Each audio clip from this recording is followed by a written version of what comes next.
Good afternoon, students. My name is Sunny Sharma, and I am your vocational trainer. Our today topic is data models. ये जो कल हमने topic पढ़ा था database management system, ये उसी में से एक टॉपिक है. ये बहुत ही इम्पोर्टेंट टॉपिक है. आज हम इसके बारे में ही बात करेंगे. जैसे कल हमने डाटाबेस के बारे में बात की थी, आज हम इसके बारे में बात करेंगे कि व्हाट इज़ डेटा मॉडल्स. हम आपका सेशन आज स्टार्ट करेंगे. सभी स्टूडेंट्स इसको ध्यान से देखें और अच्छे से समझें. ये बहुत ही इम्पोर्टेंट पार्ट है.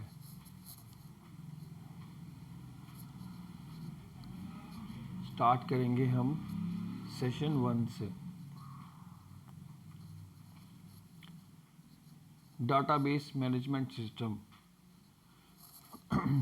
जैसे कल आप सबने पढ़ा था, इसमें मेंशन किया है मैंने, database management system is a software. जैसे हमने कल बताया था, सबको पता है कि एक सॉफ्टवेयर है which is use to manage the database. मतलब हम मैनेज कैसे करें डाटाबेस को, मतलब हर एक चीज़ का रिकॉर्ड, हर एक चीज़ मतलब कैसे यूनिक होनी चाहिए, कैसे स्टेप बाय स्टेप होनी चाहिए, like serial number, name, roll numbers, class, each and everything, मतलब पूरी मैनेजमेंट के साथ. इसमें तो अभी 2 एग्जांपल्स इन्होंने ऐसे बताई हैं, वो मतलब भी आपके लेवल का भी नहीं है, बट फिर भी बता देता हूँ. एक है MySQL. SQL का फुल फॉर्म होता है study query language. And Oracle एक बहुत फेमस कंपनी है जो डाटाबेस के लिए काम करती है, लाइक बैक एंड के लिए, जो मैंने आपको कल बताया था. उसमें बताया etcetera are very popular commercial database which is use in different applications. हम जैसे बात करें कमर्शियल ई कमर्स के बारे में. ई कमर्स जैसे आपने सुना होगा, स्नैपडील होती है, बहुत सारी कंपनीज हैं, अमेज़ॉन आपने सुना होगा सबने, जो ऑनलाइन शॉपिंग्स करते हैं, ई कमर्स बिजनेस उसी को हम कहते हैं. तो बहुत सारी कमर्शियल साइट्स भी ऐसे होती हैं. इन्होंने पार्ट्स में अलग अलग पार्ट्स में बताया हुआ है. DBMS provides an interface to perform various operations like database creation. Database creation मतलब जो आपने डाटा क्रिएट करना है with the help of data. Storing data storing means आपने जो डाटा स्टोर करना है, मतलब एक लैंग्वेज में बात करूं, जैसे हम बोलते हैं कि देखो हमने ये, हमें डाटा चाहिए, ये हम सेव कर लेंगे, जो हमें डाटा नहीं चाहिए उसको हम डिलीट कर देंगे. लाइक जैसे एक फ़ोन की मेमोरी भी हो, तो उसमें storing data in it. Updating मतलब हर चीज़ को अपडेट करना. जैसे मैं लैंग्वेज में बताऊं कि जैसे हम फ़ोन्स को भी अपडेट्स करते हैं, कंप्यूटर्स को भी अपडेट्स करते हैं, हर एक चीज़ टाइम वाइज टाइम चेंज होती है, अपडेट होती है. तो ये अपडेट वर्ड उसी के लिए यूज़ किया हुआ है. Creating a table in the database and lot more. मतलब टेबल क्रिएट करना, जैसे क्लास 9th के स्टूडेंट्स, क्लास 10th के स्टूडेंट्स, उनको अलग अलग टेबल्स में डिवाइड किया हुआ है. ये सब छोटी छोटी चीज़ें मतलब टेबल्स में भी हम बना सकते हैं. नेक्स्ट है, it provides protection and security to the database. मतलब प्रोटेक्ट करता है और सिक्योरिटी प्रोवाइड करता है. आपको नहीं पता, जब तक आपके पास ऑथेंटिक इन्फॉर्मेशन नहीं होगी, आप डाटाबेस का कुछ नहीं कर सकते. उसके लिए आपके पास इंफॉर्मेशन होनी चाहिए, प्रोटेक्शन होनी चाहिए, आपके पास सिक्योरिटी होनी चाहिए, लाइक आपका पासवर्ड सिक्योरिटी है, और भी बहुत सारी चीज़ें हैं जो बीच में होनी चाहिए. In the case of multiple users it's also maintain data consistency. मतलब मल्टीपल यूज़र्स हो गया, जैसे सपोज जैसे हमारे एक स्कूल की मेल है, ईमेल एड्रेस है हमारे स्कूल की, उसको जैसे मैं भी यूज़ करता हूँ, एक सर हैं वो भी यूज़ करते हैं, मतलब हम मल्टीपल यूज़र्स हो गए ना, दो हो गए ना। अगर सिंगल यूज़र होगा तो सिर्फ एक, जैसे मैं यूज़ करता हूँ। मल्टीपल यूज़र्स हो गए कि दो यूज़र्स, जैसे दो लोग यूज़ करते हैं उनको हम बोलते हैं मल्टीपल यूज़र्स, मतलब एक से ज़्यादा, दो हो सकते हैं, तीन हो सकते हैं, चार हो सकते हैं, मल्टीपल यूज़र्स। नेक्स्ट स्लाइड पे आएंगे।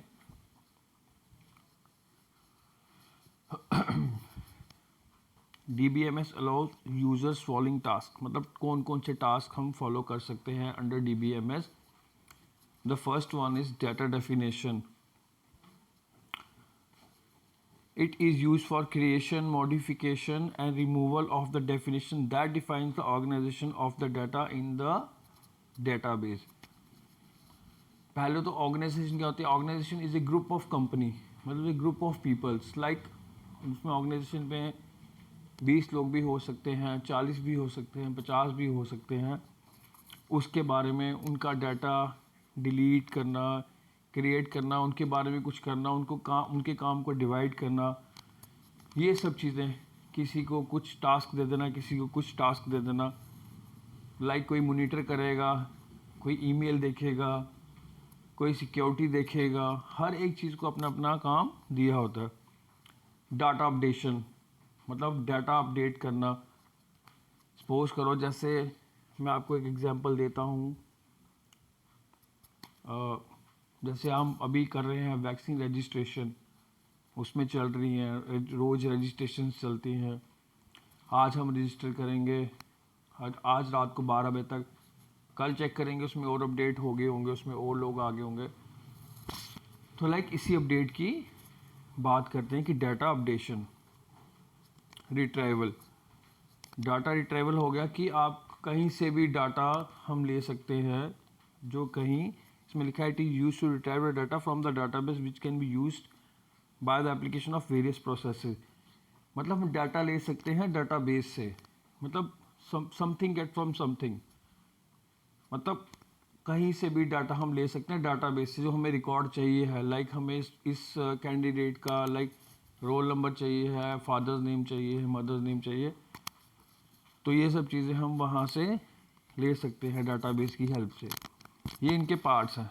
यूज़र एडमिनिस्ट्रेशन, मतलब it is use for registering and monitoring users, मतलब एक यूज़र्स जो होगा वो मल्टीपल यूज़र्स को ईमेल आईडी पासवर्ड्स देगा ताकि वो काम कर सकें, अपनी यूनिक ईमेल आईडी में अपना काम कर सकें, अपने टास्क कंप्लीट कर सकें। ये उनके लिए है। इसमें देखो डाटा इंटीग्रिटी हमने कल पढ़ा था, enforcing data security, data control कैसे करेंगे, performance and recovering information corrupted by unexpected failure, मतलब कोई फेलियर ना हो, कोई चीज़ में गलती ना हो, उस चीज़ को कंट्रोल करने के लिए एक यूज़र एडमिनिस्ट्रेटर होता है जिसके पास सारा चार्ज होता है, जो हर एक चीज़ देखता है कि क्या सही में चल रहा है और क्या गलत चल रहा है। वो सब उसी ने देखना होता है, यूज़र एडमिनिस्ट्रेटर ने। तो ये 4 पार्ट्स में मैंने आपको बताया कि DBMS का क्यों इम्पोर्टेंट रोल है एक ऑर्गेनाइजेशन को चलाने के लिए, क्योंकि ये बैक एंड में काम करती है और उसका बहुत इंपॉर्टेंट रोल है। एडमिनिस्ट्रेटर, उसके पास हर एक चीज़ की इंफॉर्मेशन होती है। So this is very important part. Next slide पे आएंगे। डाटा मॉडल्स, जो हमारा आज का टॉपिक है, जिसके बारे में हम बात कर रहे थे कि डाटा मॉडल्स क्या होंगे। Data models define how the logical structure of A database is modelled, मतलब हम स्ट्रक्चर को कैसे बनाएंगे। स्ट्रक्चर एक, मतलब उसको पार्ट्स में कैसे डिवाइड करेंगे कि हर एक इंफॉर्मेशन हमें इजीली अवेलेबल मिले और हमें कोई प्रॉब्लम ना हो, किसी भी चीज़ की कोई प्रॉब्लम ना हो, ताकि हर एक इंफॉर्मेशन हमें अच्छे से आराम से मिले और हम उसको अच्छे से डिस्क्राइब कर सकें, ताकि किसी को कोई इन्फॉर्मेशन चाहिए हो हम उसको बता सकें कि ये एक रेलिवेंट इन्फॉर्मेशन है और ये एक प्लस पॉइंट है, क्योंकि this is very important part. So this is the reason कि हम क्यों यूज़ करते हैं ये सब चीज़ें सारी। तो ये बहुत ही इंपॉर्टेंट पार्ट है। नेक्स्ट है, data models are fundamental entities to introduce abstraction in a DBMS model. And the third one is data models define how data is connected to each other and how they are processed and stored inside the system. मतलब वो कैसे interconnected है और कैसे store है computer में, like आपके system में, सिस्टम को हम बोलते हैं कंप्यूटर, कैसे स्टोर है, किस इंफॉर्मेशन से, लाइक किस नाम से वो है. लाइक हम खोलेंगे अपने स्कूल की बात करें, government high school, girls high school Sohanjana, उसमें पूरी इन्फॉर्मेशन आ जाएगी. 10th क्लास के कितने स्टूडेंट्स हैं, 9th के कितने स्टूडेंट्स हैं, उनका फादर नेम क्या है, उनका मदर नेम क्या है, उनके क्लास टीचर्स कौन है, उनके लेक्चर्स कैसे डिवाइड किए हैं, फर्स्ट लेक्चर कितने टाइम का होगा, सेकंड लेक्चर कितना टाइम का होगा. मतलब ये सब चीज़ें इंटरकनेक्टेड है ना, सब सारी एक दूसरे से. टीचर क्लास में जाएगा, पढ़ाएगा, स्टूडेंट्स पढ़ेंगे, काम करेंगे, क्लास टेस्ट होगा, फिर आपके एग्ज़ाम्स होंगे, रिवीजन होगी, डिस्कशंस होगी. So many things in this matter. So ये बहुत ही इम्पोर्टेंट है डाटा मॉडल. इसको बिल्कुल शॉर्ट फॉर्म में बनाया है ताकि आपको आसानी से समझ आ जाए. नेक्स्ट स्लाइड पे आएंगे. इसमें लिखा है hierarchical model. The hierarchical data model organise data in a tree structure. देखो जैसे आपको पता है ट्री क्या चीज़ होती है, पेड़. There is a hierarchy of parent and a child data segments. This structure implies that a record that can have repeating information generally in the child data segments. इसमें हम बात करके hierarchy of parents and child data segments. पेड़ होते हैं, पेड़ पे मतलब फल होते हैं, ऐसी ट्री में ही चलता है ना सब सारा आपका. तो इन्होंने ट्री की बात की है, लाइक जैसे आपके ग्रैंड पेरेंट्स हो गए, फिर आपके पेरेंट्स हो गए, फिर आप लोग आ गए. तो वैसे सब कुछ चल रहा है ना. आपके ब्रदर्स, सिस्टर्स, सबसे बड़े हो गए आपके ग्रैंड पेरेंट्स, उसके बाद हो गए आपके पेरेंट्स, फिर उसके बाद हो गए आप लोग, लाइक ब्रदर्स, सिस्टर्स, सिबलिंग्स, ये सब हो गए. एक ट्री बना हुआ है पूरी फैमिली का. तो वैसे ही काम होता है. मतलब इन्फॉर्मेशन इजी हो जाती है ना. मतलब जो यूनिक लोग होंगे उनको हम फादर्स नेम, मदर नेम से हमें पता चल जाएगा कि फादर कौन है, स्टूडेंट कौन है. ये मैं आपको स्टूडेंट की एग्जांपल इसलिए बता रहा हूँ ताकि आपको इजीली समझ आ जाए, क्योंकि अभी आपका बेसिक पार्ट है, अभी आप समझ रहे हैं. धीरे धीरे आपको सब समझ आएगा कि क्या क्या सब चीज़ें होती हैं. सो जितना भी आपका पार्ट है ये सभी स्टूडेंट्स अच्छे से पढ़ें और अच्छे से देखें.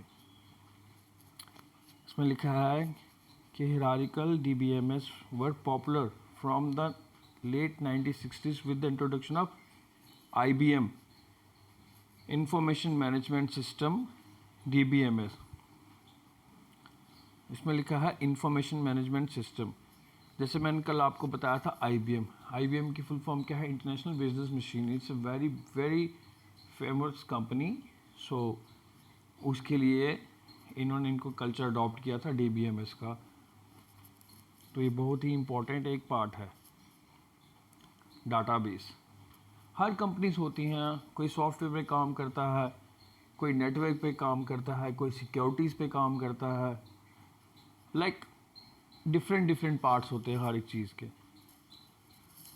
ये हो गया आपका फर्स्ट हायरार्किकल पार्ट जिसमें बात कर रहे हैं tree structure, like your parents, child, आगे आपका कैसा चल रहा है, एज क्या है, ग्रुप क्या है, ब्लड ग्रुप क्या है, मतलब आइडेंटिटीज़, आपकी यूनिक आइडेंटिटीज़ हैं ये सब सारी. नेक्स्ट स्लाइड पे आएंगे. ये देखो उसका स्लाइड आ गया. पेव इम्प्रूवमेंट, लाइक देखो ने लिखा है reconstruction, maintenance, rehabilitation, routine, corrective, preventive. मतलब सब सारा बिल्कुल वैसे ही चल रहा है. मतलब ट्रीज़ में इन्होंने ट्री का स्ट्रक्चर दिया हुआ है ये. तो सभी स्टूडेंट्स इसका एक डायग्राम भी ड्रा कर लें ताकि आपको याद रहे कि ट्री स्ट्रक्चर, और साइड पे लिख लें ट्री स्ट्रक्चर. नेक्स्ट पे आएंगे network model. The popularity of the network data model coincided with the popularity of the hierarchical data model. Some data were more naturally modeled with more than one parent per child. So the network model permitted the model of the many to many relationships in data. मतलब many to many relationships in data, आप समझ रहे हो. The conference of the data system language एक इनकी form है, formally defined the network model. मतलब one parent one child, इनको हम सब ट्रीज भी बोल सकते हैं. तो ये उन पार्ट्स में डिवाइड है. मतलब one parent one child, like एक ग्रैंड पेरेंट है, उनके आगे दो सन्स हैं, वो दो है, उनके आगे ग्रैंड मतलब चाइल्ड्स हैं. तो ये वैसे बात कर रहे हैं. इन्फॉर्मेशन मतलब रिट्राइव करने के लिए, आपको मतलब बताने के लिए, ताकि कोई गलत इन्फॉर्मेशन हमारे पास ना हो. कंप्यूटर में नेटवर्क का मतलब ये हो गया कि जो कनेक्टेड हो, 1 to 2, 2 to 3, 3 to 4 इंटरकनेक्टेड हो, जो वैसे आपस में, जैसे मैंने आपको पहले भी कहा कि हम we are interconnected to each other. हम लोग स्कूल में आएंगे, आप लोग स्कूल आओगे, हम पढ़ेंगे, क्लासेस होंगी, होमवर्क होगा, फिर आगे एग्ज़ाम्स होंगे, डिस्कशंस होगी, रिविजन्स होगी, नॉलेज आएगा. हर एक चीज़ का इंसान ऐसे ही समझता है, बिकॉज ईच एंड एवरीथिंग हम आपस में ही सब कुछ रिलेटेड है. तो ये सब ट्रीज़ की बात कर रहे हैं. पहले हम ट्रीज़ की बात कर रहे हैं, दे आर सब ट्रीज़. नेक्स्ट स्लाइड पे आएंगे. ये देखो, इसमें बता रहा था ना, लाइक जैसे ग्रैंड पेरेंट हैं, उनके दो सन्स हैं, उनके आगे फिर ग्रैंड सन्स हो गए, ग्रैंड चिल्ड्रंस हो गए, कुछ भी हो गया, ग्रैंड डॉटर्स होगी. फिर वैसे मतलब फिर वो आगे इंटरकनेक्टेड है, नोन है, सिबलिंग्स हैं, वैसे सब चीज़ें. वैसे ही कंपनी की इन्फॉर्मेशन हो सकती है, रेलिवेंट इन्फॉर्मेशन हो सकती है, कौन सी कंपनी है, कौन सा एम्प्लॉय है, कौन से स्कूल है, कौन से स्टूडेंट हैं. ये सब सारी चीज़ें ये बहुत ही इम्पोर्टेंट है. सो सभी स्टूडेंट्स इसको अच्छे से समझें, और अच्छे से ही आपने स्केच ज़रूर ड्रॉ करना है, नेटवर्क मॉडल का भी ज़रूर याद से. नेक्स्ट स्लाइड पे आएंगे. रिलेशनल मॉडल, इसको हम कहते हैं RDBMS, relational database management system. ये भी बहुत इंपॉर्टेंट पार्ट है. Relational database management system, A database based on the relational model developed by EF code.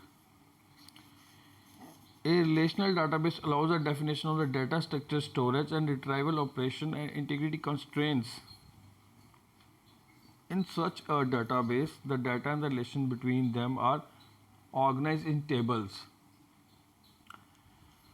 A table is a collection of records and each record in a table contains in the same field.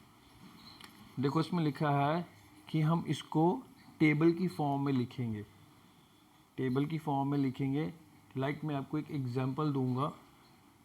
हम local language में अगर मैं बात करूं, या आप थोड़ा advance level की बात करें, ये कुछ भी मतलब टेबल की फॉर्म में होता है. जैसे हमारे स्कूल के रोस्टर्स होते हैं, वर्किंग ड्यूटीज़ होती हैं, वो टेबल्स में हैं, टेबल की फॉर्म में होती हैं, हम देखते हैं. तो वही रोस्टर्स, लाइक एक एग्जांपल दे रहे हैं कि मतलब रिलेशनल क्या है, मतलब कौन सा सब्जेक्ट, कौन सा टीचर क्या पढ़ाएगा, उसको रिकॉर्ड में रखेंगे. The data and the relation between them are organised in a table. एक क्या रिलेशन है ऑर्गेनाइजेशन का, टीचर का, स्टूडेंट का, इन सब का, ईच एंड एवरीथिंग, उसको हम रिकॉर्ड करेंगे रिलेशनल मॉडल की तरफ से. देखो रिलेशन हम कहते हैं रिलेशन, ये मेरा रिलेटिव है, दिस इज़ माय रिलेटिव, ये हमारे रिलेशन में आते हैं. लाइक वही रिलेशन की एक one two another person relation क्या है, उसको हम डिस्क्राइब कर सकते हैं इजी फॉर्म में, टेबल की फॉर्म में, ताकि आपको समझने में दिक्कत ना हो और आपको प्रॉब्लम ना हो, ईज़िली आप इस चीज़ को समझ सकें. तो इन्होंने इस फॉर्म में बात की है. सो ये स्टूडेंट्स, ये थे आज का टॉपिक डाटा मॉडल्स. होप आप सबको अच्छे से समझ आया होगा. सो सभी स्टूडेंट्स इस वीडियो को ध्यान से देखें और अच्छे से समझें और अच्छे से पढ़ें और राइट डाउन करें। अगर आपको कोई भी प्रॉब्लम हो तो आप मुझे ग्रुप में मैसेज कर सकते हैं, तो मुझे बता सकते हैं, फीडबैक कर सकते हैं। जो भी किसी को कुछ प्रॉब्लम होगी तो वो मुझे बताए, सो मैं आपकी हेल्प कर दूंगा उसमें। So no need to worry about the topics and है, आप कभी भी मेरे को पूछ सकते हैं। सो आप अच्छे से ये आज रेडी करें, ये आपका आज का टॉपिक था। होप आप सबको अच्छे से समझ आए। Thank you and have a good day. Thank you and have a good day.